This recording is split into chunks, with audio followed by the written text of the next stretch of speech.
guys, welcome back to my channel. So today is finally the time for me to share with you my favorite romance books of 2021. I read so many amazing romance books last year that this list was so hard to narrow down. I even changed it 5 minutes ago. I swapped a couple books in, a couple books out, like it was just a very difficult list to make. So these are my top 10 favorite romances that I read last year.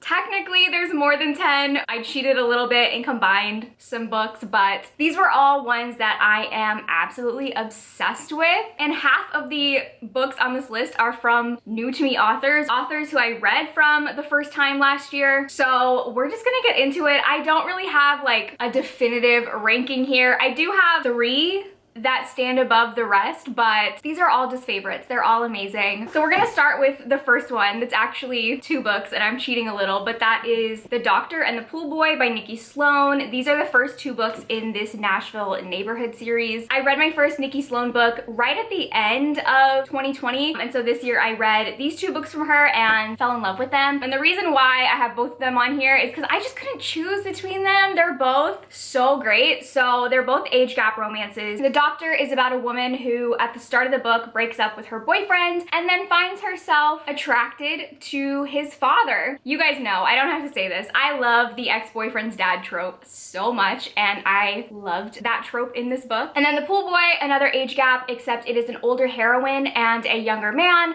So this follows a woman and her best friend's son. He is her pool boy, and one day he comes over to clean the pool and he finds her laying out by the pool topless. Both of these books were very, very steamy. The reason why it was so hard for me to choose between the 2 is because I prefer the tropes in The Doctor, but I think that objectively, The Pool Boy is a better romance. It has more depth, more plot. There's actually like a whole storyline going on in here. So it just depends like what floats your boat, right? The next book that I have is It Happened One Summer from Tessa Bailey. I debated which Tessa Bailey book to put on here because I did give 2 of her books 5 stars last year, this one and Window Shopping, but ultimately I just love this one so much more. Tessa Bailey was a second chance author for me. I had read I think 2 of her books before and hated them, so I was almost done with her. I almost read her off.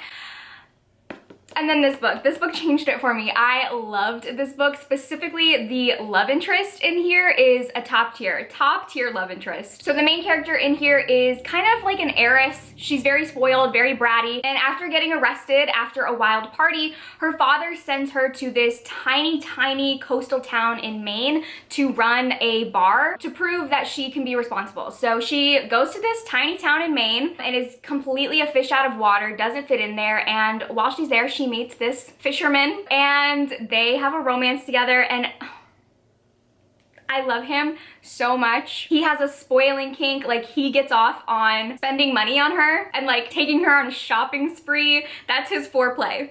Taking her on a shopping spree. Don't we all just wish? We just wish to meet a man like that. It's super steamy, as all of Tessa Bailey's books are, and all of her love interests are very good at dirty talking, and this one was no exception. The next one that I have here is The Perks of Loving a Wallflower by Erica Ridley. This is a historical sapphic romance that I loved so much. This is probably my all-time favorite sapphic romance. So in this one, we're following Tommy, who comes from this family of orphans who were all adopted by this like reclusive billionaire, and they all have very strange gifted abilities. And Tommy's ability is that she is a master of disguises, and she uses her disguises to sort of like implement herself in different roles in society. But one of her new disguises is to be the eldest son of this family, who is the new duke. So she's pretending to be a duke, and in doing that, she decides to help out her friend and crush, Philippa, whose mother really wants her to get engaged to a duke, but that's not at all something that Philippa wants to do. So they come up with a bargain where Tommy is going to pretend to be a duke courting Philippa, and while they're doing that, they fall in love, and it's so freaking cute. Also very hot. I loved this book so much. I loved these 2 characters individually, but I also loved them together. If you're looking for a historical romance, that's sapphic, definitely pick this up. The next one that I have is The Traitor Queen by Danielle L. Jensen. This is the second book in this series, the Bridge Kingdom series. It is a fantasy romance, and basically this series are like 6-book series, but in duologies. So the first 2 books follow this one couple, and then the next 2 books are gonna follow another couple, and then the last 2 books are gonna follow another couple. So this is sort of the conclusion to this couple's storyline, but not the ending of the series overall. I've gotten a lot of questions about that in the past when I talked about this book. So this is the continuation of the Bridge Kingdom story, which is a fantasy romance filled with politics and plots of assassination. The main character is chosen to go marry the rival kingdom's king in order to murder him, but of course she ends up falling in love with him. Literally the best trope ever. And so the end of book 1 ends on a huge cliffhanger, and this book is the continuation of that. They sort of flip dynamics. In the first book, obviously, like, she's trying to murder him, and in this book he's trying to murder her. Like, they just flip, and I loved it so much. I think I might have even liked this book more because the hatred was turned up to like level 1000. And this book also has a long journey story where they are forced to travel together reluctantly. So if you like enemies to lovers, or enemies to lovers back to enemies to lovers again, the next book is Never Seduce a Scot by Maya Banks. This is another historical romance, probably my favorite historical romance ever. So in this one, we actually have a deaf heroine who lost her hearing after a tragic accident when she was a kid. And she's been mute for years since her accident and has kept her hearing loss a secret from her family. But now the king has ordered her to marry the laird of her family's rival clan in order to broker a truce between the 2 clans. So she's initially very against this marriage until she meets her soon-to-be husband and realizes that the tone of his voice is so deep that she can hear the vibrations, and it's like the first sound she's been able to hear for years. So she's now very interested in him. I loved this historical romance so much for the sole reason of how sweet it was, because when you hear like, oh, arranged marriage between rival clans, you think it's gonna be enemies to lovers and like more angsty, but it is so sweet because the guy, her new husband, is so protective of her. He doesn't see her as an enemy just because of the family that she comes from. He realizes that like she's innocent and pure, and the lengths that he goes to make her feel safe and comfortable. I love it. I love it. If you like the caretaking trope where like one character gets sick or injured and the other one has to take care of them, this has that going both ways. They both at different points in the book get injured and the other has to take care of them, and it's so freaking cute. I loved this. My favorite historical romance ever. The next one that I have is Actor Age Eve Brown by Talia Hibbert. This is the final book in the Brown Sisters trilogy, and I think that this was my favorite. So in this one, we are following Eve, who is kind of like the wild mess of the family. She's the youngest, and her parents decide basically to cut her off and tell her that she needs to get a job and be self-sufficient. So she goes out and she sees that this little town's inn is hiring a new chef, and she has some cooking ability, so she decides to go in and interview for it, but immediately has a terrible first impression with the owner. They do not hit it off. And then to top it off, the cherry on the cake, as she's leaving the interview, she accidentally runs him over with her car. So he is now injured,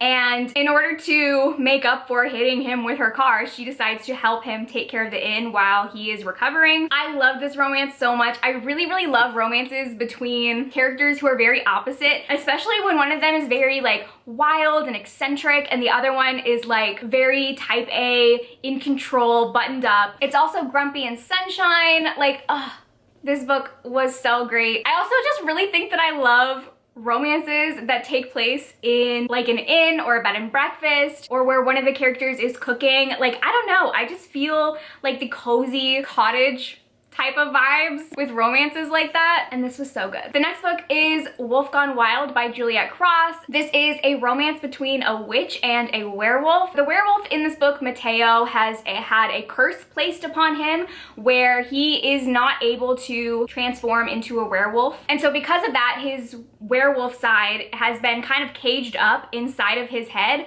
and has developed the ability to speak to him in his head. So he has like an alternate, I don't know if you call it an alternate personality, but his werewolf side is a conscious being inside of his mind speaking to him and like going crazy because he's not able to transform. So he goes to find this witch and convinces her to help him break the curse. And I loved this book so much. When I read this, I compared it a lot to like if the originals and Charmed had a baby with Venom. That's what this book is. If you take the relationship of Eddie Brock and Venom, turned him into a werewolf, and dropped him into New Orleans French Quarter with a bunch of witches, it was so great. And this book was so funny, and I don't say that often about books, but this book was actually so funny. Like, I was laughing out loud through different scenes. This is definitely one of my favorite shifter witchy romances. So the last three that we have here are my top three. The rest weren't ranked, but these are the ones that I love